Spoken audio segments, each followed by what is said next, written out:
Buenas tardes, queridos estudiantes. Vamos a continuar con la clase de ontología. A ver, en los primeros minutos voy a referirme a algunas ideas principales del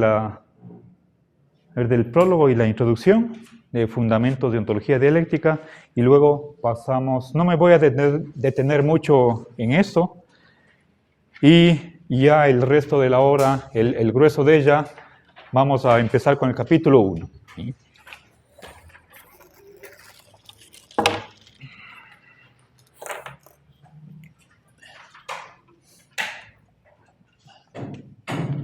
Bien, entonces, fundamentos de ontología dialéctica. En primer lugar, quisiera brevemente indicar qué estamos entendiendo por dialéctica. ¿Sí? Bien, ahora este término es de origen griego, está utilizado en Platón, posiblemente tiene antecedentes, obviamente en el lenguaje ordinario. Este rato no sé exactamente cuál sería la etimología, ¿sí?, de la palabra. Supongo que dia es a través de, por medio de, en el sentido de intermediación, y la segunda raíz, no sé exactamente de dónde venga. ¿Sí? Posibles candidatos podrían ser el verbo legein. Bueno, no voy a especular, dejemos ahí. Bueno, tiene que ver con el diálogo, ¿sí? Pero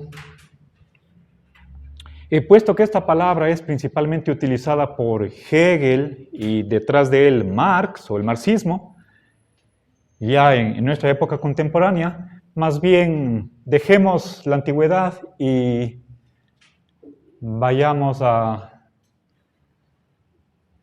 último par de siglos. Y uno de los ingredientes, de los dos ingredientes más importantes de la dialéctica es la contradicción. Bien, ¿qué significa contradicción? Esto está entendido en sentido técnico, lógico, de, por una parte, afirmar, ¿sí? Aquí la P es una oración cualquiera, P minúscula. Por otra parte, la negación de esa misma oración, ¿sí? Por ejemplo, llueve, no llueve, ¿sí? Aquí, si es que tuviéramos simplemente este par de oraciones, una de las cuales es negación de la otra, entonces tendríamos lo que Hegel llamaba tesis y antítesis. Si podemos pensar en un contexto polémico, de un debate, uno sostiene una posición y el otro la niega. Ahí todavía no hay contradicción. Hay oposición, contrariedad, pero para que haya contradicción, ¿qué necesitamos? ¿Qué está haciendo falta aquí? La conjunción, afirmar ambas cosas. ¿Sí? La contradicción está aquí, en la unión de la afirmación y negación de lo mismo. ¿Sí? Bien, a propósito utilicé la negación débil, pero eso es algo que no puede hacer la lógica clásica. Si desean, puedo poner aquí la negación total. Bueno, la negación total, si digo P y no P en absoluto, y por otra parte P y no P, esa diferencia no se puede hacer en la lógica clásica, ¿sí? Da igual. Bueno, entonces, este es el primer elemento, en realidad el central de todo enfoque dialéctico. Empezando desde Heráclito, quizás antes en la escuela pitagórica, bueno, Platón, solo para mencionar los grandes, en el siglo IX, Juan Escoto Erígena, luego en el Renacimiento Nicolás de Cusa, y terminaría con los dos que ya mencioné, Hegel y Marx, o el marxismo, incluido otros filósofos, ¿sí? Engels, Lenin, Stalin. Bueno, ahora, si bien este es el elemento primordial, predominante en todo enfoque dialéctico, Lorenzo añade otro elemento más y es la gradualidad, ¿sí? La cuestión de los grados. Bueno, en este momento no voy a explicar la relación detallada que hay entre grados y contradicción. Lorenzo cree que para que sea posible una contradicción, si quieren ustedes, lógica y metafísicamente posible, una contradicción tiene que haber grados. Sin ellos no sería factible una contradicción, ¿sí? ¿Qué es los grados? El más y el menos, ¿sí? Es lo contrario de el todo o nada, el 0 o 100. ¿Sí? Bueno, entonces esto es dialéctica, ¿sí? Los grados como aquello que permite y facilita la existencia de una contradicción, contradicciones verdaderas, en la realidad, en el pensamiento, en la historia, incluso en el ser absoluto. Okay, entonces lo que vamos a ver es una teoría ontológica, un curso, si quieren ustedes, de ontología, con este par de elementos, desde esta perspectiva. Pero obviamente en diálogo con posiciones alternativas, ¿sí? Ok, ahora, este texto fue escrito alrededor del año 80-81. ¿Sí? Cuando yo era estudiante, todavía no estaba publicado el libro y había una preedición en mimeógrafo.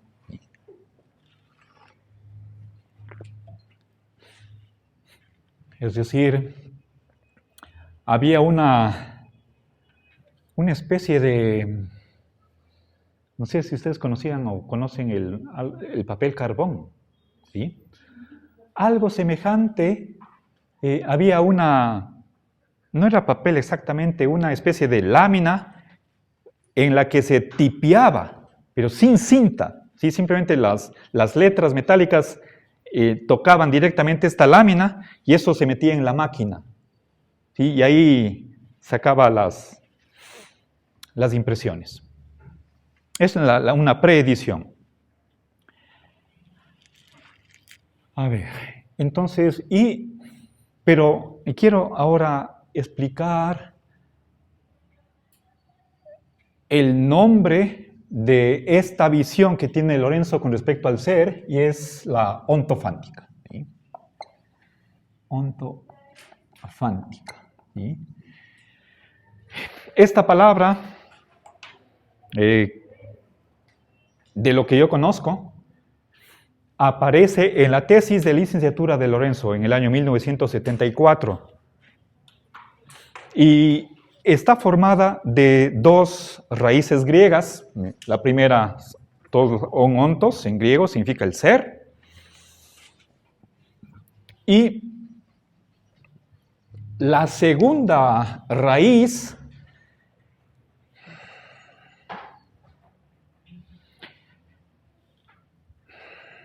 procede de un hipotético verbo del cual se derivan, por una parte, el verbo femí en griego y faino, que significa, por una parte, decir, eso es femí, y por otra parte, faino, eso es mostrar.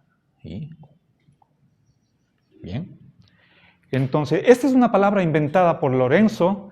Con ella lo que quiere decir es que el ser se dice y se muestra en el lenguaje. ¿Sí? Lo cual quiere decir que el lenguaje es una vía de acceso hacia el ser. ¿Sí? El lenguaje como medio para llegar al ser. Bien. A ver, si yo quisiera graficar esta relación, pensemos lo que no es. Si es que tuviéramos dos círculos concéntricos, y dibujo con rojo porque esto no acepta Lorenzo. Si un círculo es el lenguaje, el otro el ser, este más pequeño, ¿cuál sería? ¿El ser o el lenguaje?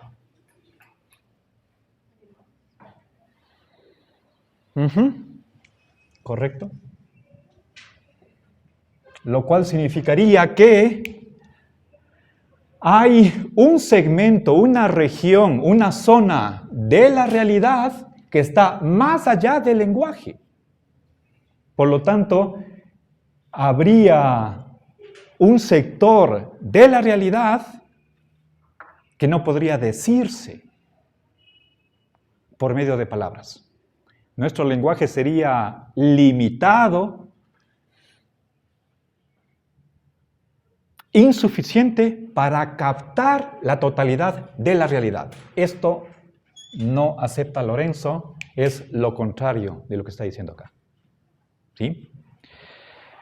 Bien, entonces, esta es una tesis racionalista. Nosotros queremos acceder al ser y para eso vamos a emplear el lenguaje.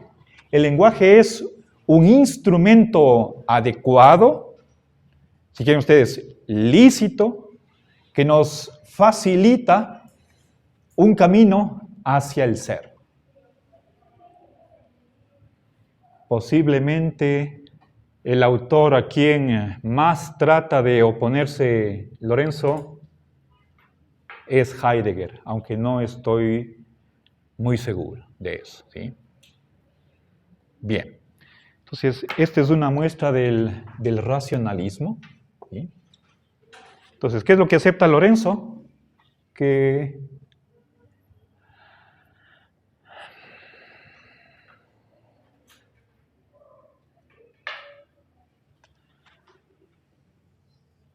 el lenguaje no rebasa la realidad, ni el ser tampoco, rebasa el lenguaje. ¿Sí?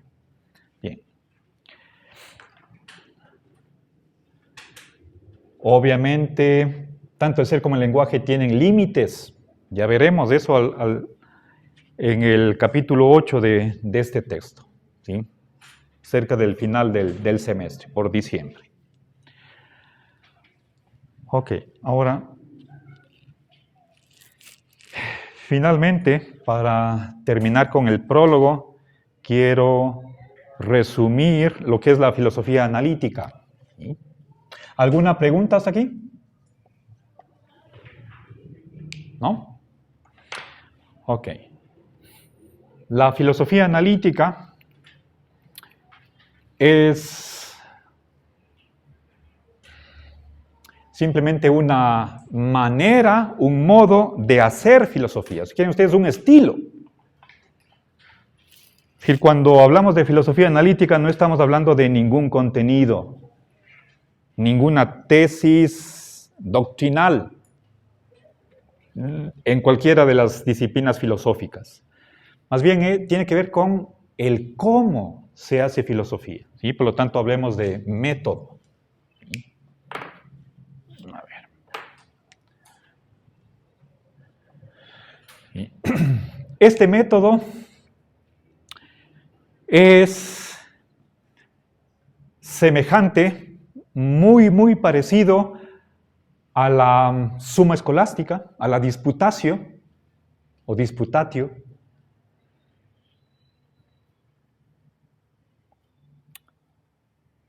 Y básicamente tiene dos pautas metodológicas, dos cánones que hay que seguir. Y por una parte, Tienen ustedes dos reglas de cómo debemos pensar filosóficamente, cómo debemos hacer filosofía. En primer lugar, la cuestión de la definición. Definir los términos técnicos, los términos oscuros, en términos del lenguaje ordinario.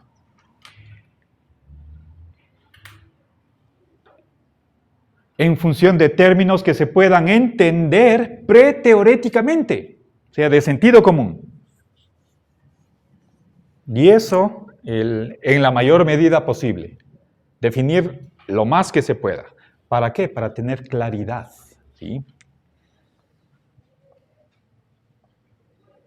Para ser exactos en el uso de las palabras, ¿sí?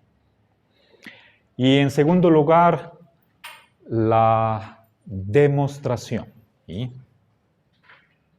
La argumentación.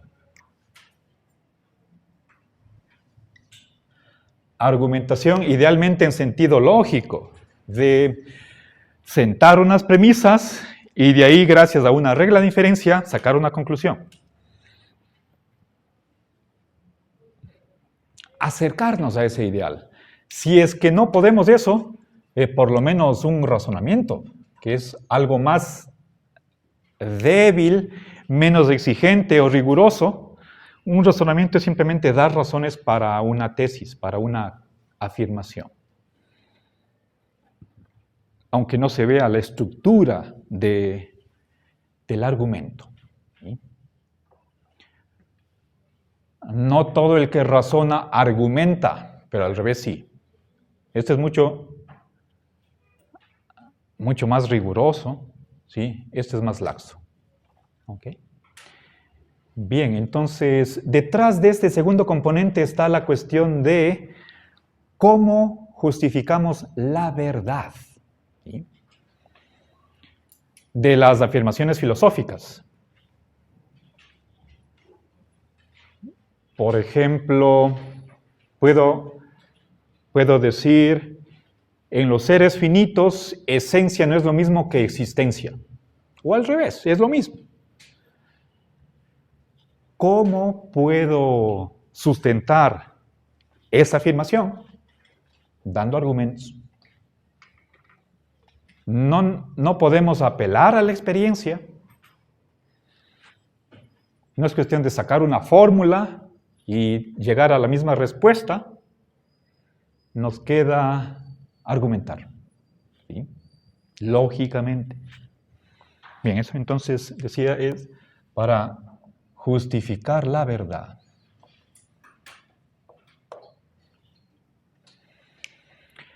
Verdad entendida en sentido realista, como una adecuación, un reflejo, una representación del pensamiento o del lenguaje con la realidad, ¿sí? O hacia la realidad.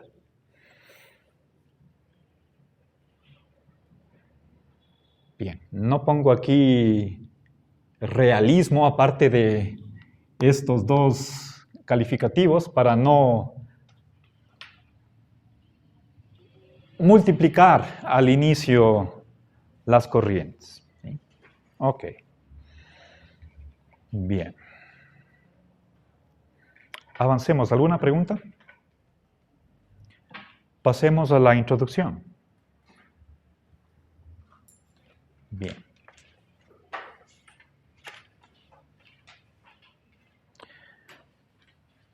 Bien. Uno de los... A ver. Definamos qué es ontología.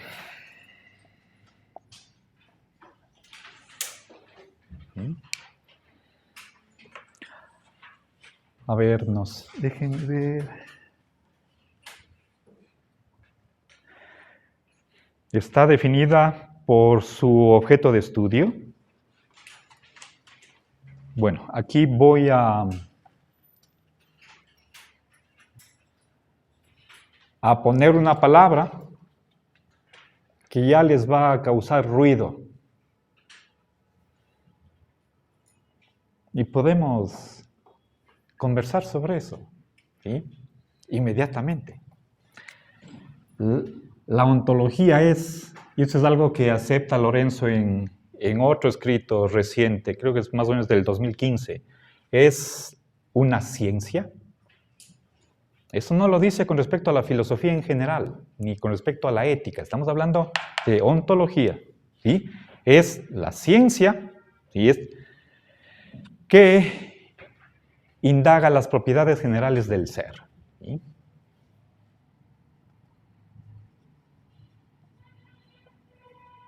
Las propiedades más generales del ser. Bueno, ser, realidad o existencia nos da igual. ¿Sí?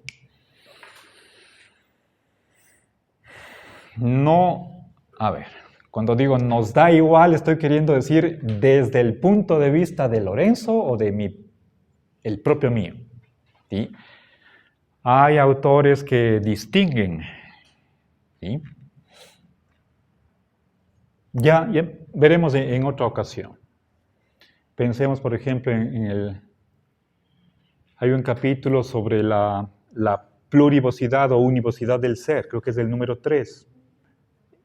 Vamos a estudiar eso. Entonces, pospongo esa discusión para otro momento. ¿Sí? Bien. Entonces, quiero comentar brevísimamente esta caracterización. Mi afán no es presentar varias visiones de qué es entendido por ontología. Les recomiendo, si alguien quisiera ahondar un poco más en esta temática, vamos al diccionario de Ferrater Mora.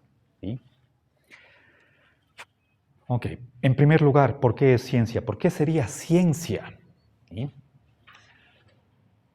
La respuesta es porque utiliza solo la razón para encontrar sus respuestas. Es decir, la lógica. ¿Sí?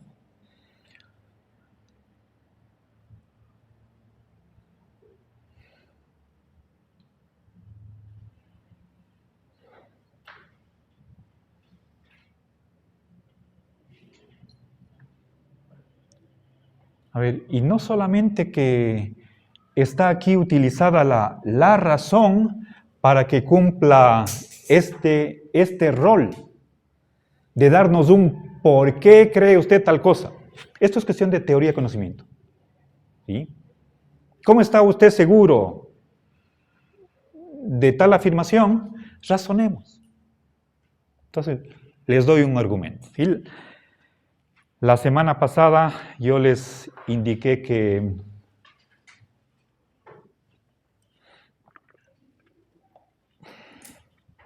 la filosofía es básicamente debate. Hay una obra de Francisco Suárez, un neoescolástico español, algunos que se titula, Disputaciones metafísicas. La editorial Gredos tiene una edición bilingüe, latino-española. No sé en cuántos volúmenes, algunos de ellos están en la biblioteca. ¿Sí? Tomos gruesos. Y eso está escrito o desarrollado con el método escolástico, que está, por ejemplo, en la Suma Teológica. ¿Sí? Es decir, enunciar un problema, definir términos, hacer un recuento de las alternativas de solución, responder a las objeciones y finalmente probar, ¿sí? Con argumentos positivamente lo que uno quiere defender.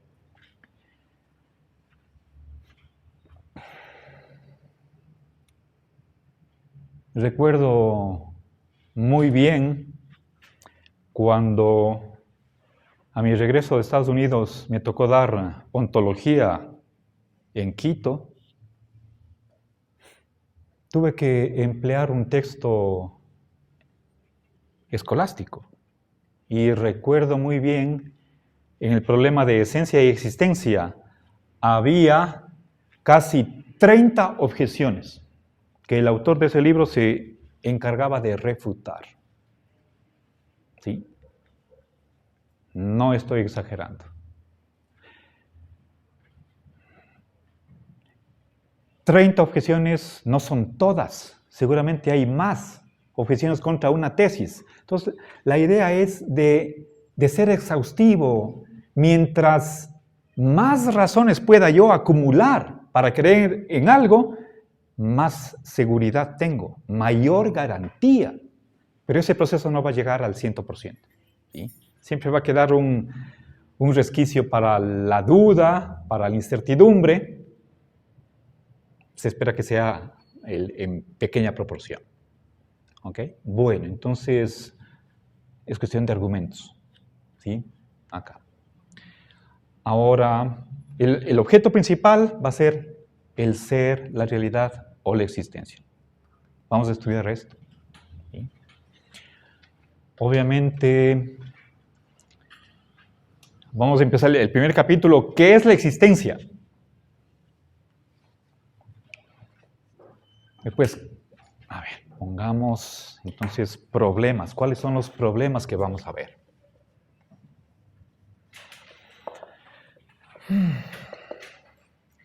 ¿Qué es la existencia? Ahora,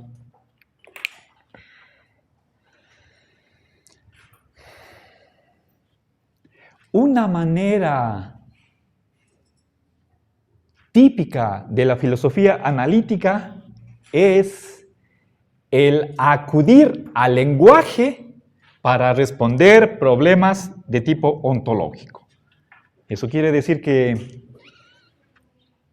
en lugar de hacer una referencia directa a la existencia, al ser o la realidad, podríamos nosotros traducir esta pregunta en términos lingüísticos. Y nos podemos preguntar, ¿qué significa existir?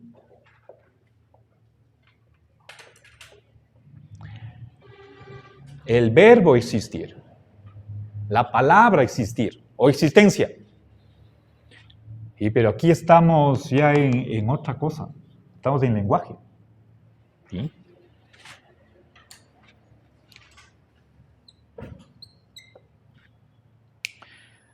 Si nosotros hacemos una investigación semántica, eso simplemente serviría de camino para al final llegar al ser en sentido propio. ¿Sí?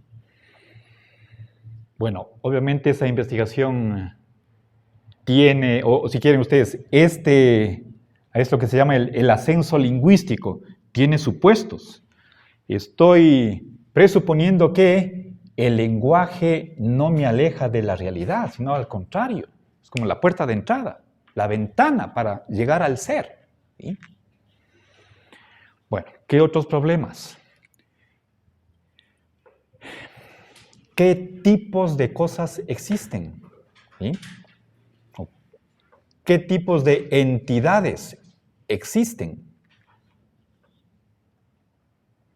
¿Cuáles son las leyes que rigen la existencia? ¿Sí?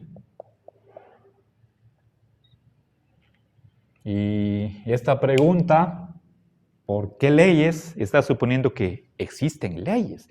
Leyes en el sentido de uniformidades, regularidades que atraviesan toda la realidad. ¿Sí? Eso es una ley. Empieza por la palabra todo. Toda entidad es tal que, y ahí pongo una propiedad.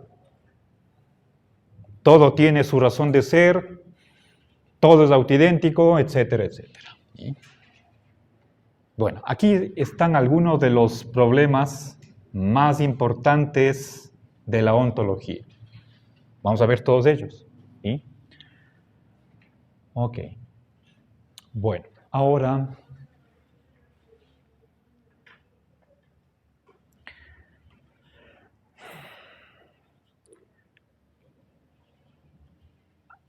alguien tal vez podría, ante esta enumeración de problemas, cuestionarse, ¿sí? Desde un punto de vista criticista, como es, por ejemplo, Kant.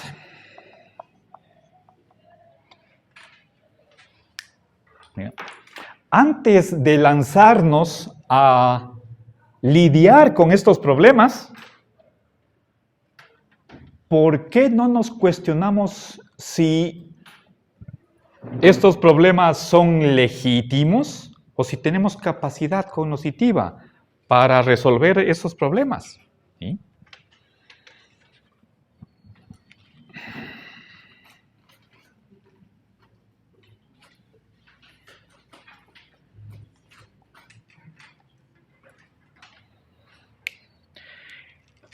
A ver, es decir,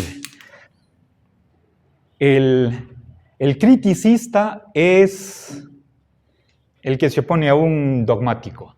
¿Sí? El dogmático, o desde un punto de vista dogmático, en el buen sentido de la palabra,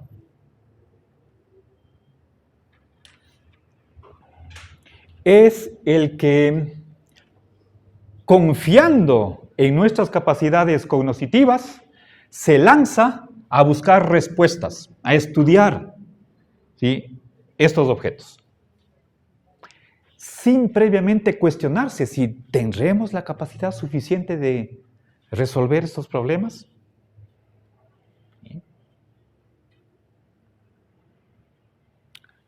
Si es que hiciéramos esta pregunta, ¿sí?, en la que está involucrada una noción del lenguaje, no vamos primero a indagar qué significa significado. Eso sería hacer, antes de hacer ontología, hagamos filosofía del lenguaje para formular y responder a esta pregunta. Es decir, la ontología tendría preliminares que podrían estar en la teoría de conocimiento, la nociología. Entonces hagamos primero teoría de conocimiento, ver si es que racionalmente o de alguna manera podemos acceder al ser, si nosotros tenemos las habilidades, las competencias para llegar a encontrar respuestas válidas, legítimas. Caso contrario, sería una empresa injustificada el empezar a bregar con estos problemas antes de hacer otras indagaciones que serían precedentes. ¿Sí? ¿Ok?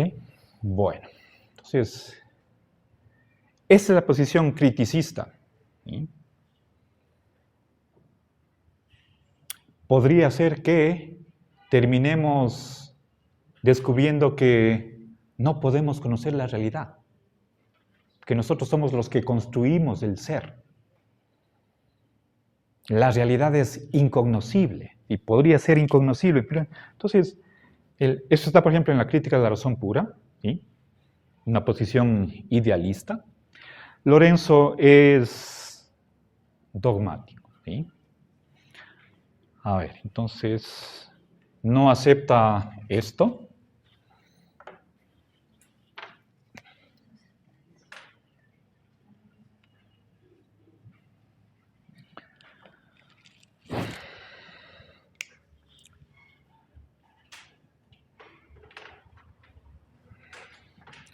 Y una razón para criticar el criticismo, o si quieren, para oponerse a esta propuesta que están haciendo autores que tienen esa mentalidad como la de Descartes o Kant, los criticistas en general, da una razón. La de que si antes de hacer ontología necesitáramos revisar ciertos problemas preliminares en la teoría de conocimiento, por la misma razón podríamos nosotros cuestionar si es que es legítimo el abordar en primer lugar esos problemas de teoría de conocimiento, como por ejemplo, ¿tengo yo la capacidad o tenemos nosotros como seres supuestamente racionales, tenemos la capacidad para llegar a la realidad? Esa pregunta tal vez tiene presupuestos, los cuales deberíamos indagar, en primer lugar, antes de hacer teoría de conocimiento, antes de hacer ontología. Lo cual nos lleva a una regresión. ¿Sí? Es decir, en vez de hacer ontología, vamos a teoría de conocimiento. En vez de hacer teoría de conocimiento, vamos a elaboremos una teoría crítica de conocimiento. Pero antes de hacer eso, entonces cada vez me voy alejando y esto queda lejísimos. ¿Sí? Entonces, el problema es una regresión. ¿Ok? Sí. ¿Está claro esto, no? ¿O no todo? No, sí, solo quería comentar. Realmente los críticos o los criticistas tienen un sistema gradual. No todos, algunos. Bueno, algunos. No es que no piensen que los problemas no son legítimos, sino que quieren buscar la raíz de esos problemas y tal vez ahí se encuentra una solución. ¿Se aborda desde una manera gradual el criticismo o también por Lorenzo Peña dijo, es el dogmático al momento de decirnos que todos los criticistas tienen empleos? No, Marcelito, disculpas. Galo, acá yo me estaba necesitando de urgencia. Galo, disculpa. No, más bien vos. A ver, no sé si lo entiendo bien, Ania. ¿Usted quiere decir que si esta posición podría ser aceptable en alguna medida, asumida desde un punto de vista dogmático? No, acá está tomada como extremos. No hay un medio. ¿Sí? Ok. Bien.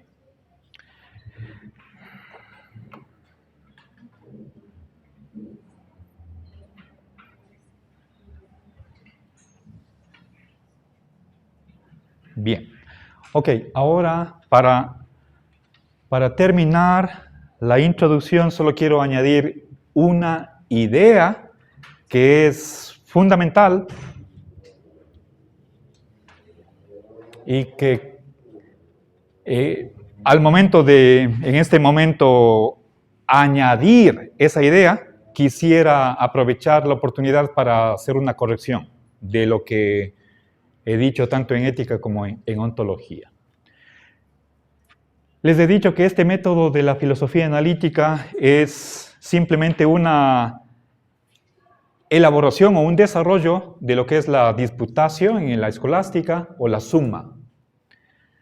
Es decir, tenemos problemas, un problema, o si quieren un conjunto de problemas. Tenemos claridad con respecto a los términos usados ahí. Se presentan alternativas, propuestas de solución. ¿Sí? Alternativas, 1, 2, 3, 4, varias. Cada una con sus razones y tanto a favor como en contra, y finalmente llegamos a una conclusión. ¿Cómo se resuelve el problema? ¿Sí? Si no damos este último paso, no estamos haciendo verdadera filosofía. Ahora, esto es lo que dije, y ahora quiero añadir lo siguiente. La filosofía es algo vivo, ¿sí? No solamente cuestión del pasado, de historia. Estas alternativas no son solamente aquellas que se han dado, sino que ustedes, cada uno de nosotros, podemos crear, imaginar nuevas propuestas de solución. No solamente contentarnos con lo que ya está dado. ¿Sí? Puede ser que todas las propuestas que se han dado hasta ahora son insatisfactorias, pero se nos ocurre otra más, una nueva. Entonces, podemos avanzar. La filosofía no está acabada. ¿Sí? Está en marcha y nosotros podemos contribuir en ese adelanto, en ese avance de la filosofía. ¿Sí? Entonces, estas teorías no solamente son ya las conocidas, viejas o tradicionales, aquí hay lugar para una revolución. para algo novedoso, para algo original. ¿Sí? Aunque eso de original no va a ser al 100%, siempre hay antecesores. ¿Sí? Alguien que ya, aunque sea de una manera embrionaria, en esbozo, ya enunció algo de lo que nosotros queremos desarrollar. ¿Ok? Bueno, entonces, filosofía